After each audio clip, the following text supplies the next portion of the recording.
Was there a difficult decision to say, hey, I need to probably rethink my... It was a very, very difficult and painful decision. Considering that the utopian world that I was imagining, for which the confluence between knowledge, technology, and practice can all be done through a platform, like you said, and I agree, it was way ahead of time. It's still not I agree.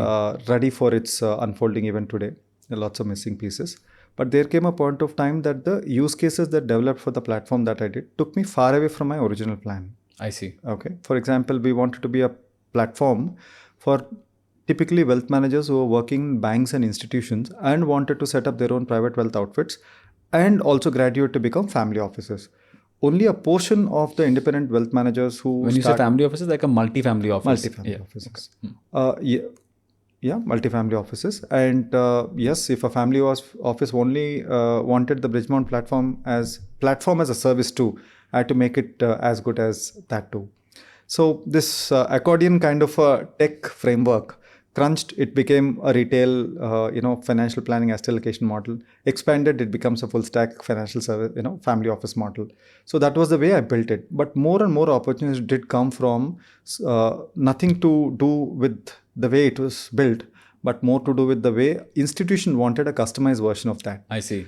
So the migration choice was, do I become really a platform as a service or a wealth management platform? I had a hard time for the first 3 years when every person to whom I spoke to, if they said, you're a wealth tech firm, now it's a popular, acceptable term. But I said, no, I'm a wealth management advisory firm, which is using technology as an enablement. No. The reverse argument is, no, you are large. Every time you're speaking about tech.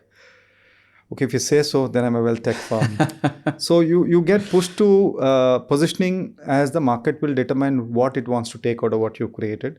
And that meant significant changes in my platform, and it required a lot more capital after the good 6-7 years that I had already spent. So you had now a choice to say, would I want to focus on business or raise the capital and be responsible for shareholder engagement, which is a very, very difficult job. True. Which...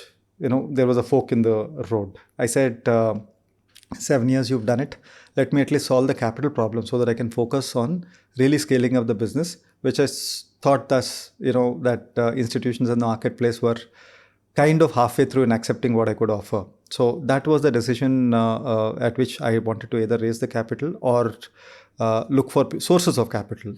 And Nitin Jain, an old friend of mine, a peer from the industry, who was running wealth management at Edelweiss on a much, much, much larger scale.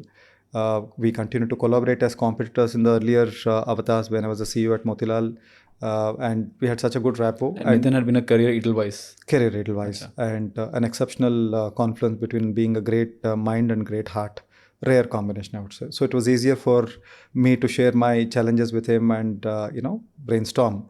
And that's when we solved the problem, saying that if I was willing to develop that orientation to financial services through a confluence of platform, advisory, and tech, can it be done in a Edelweiss kind of environment where at least the source of capital is no longer an issue for me. It was more focused on business side. That's when we took a call saying that, okay, we'll merge the practice with Edelweiss. Oh, so you merged Bridgemont into not as a firm, but at least the practice, the knowledge transfers, everything.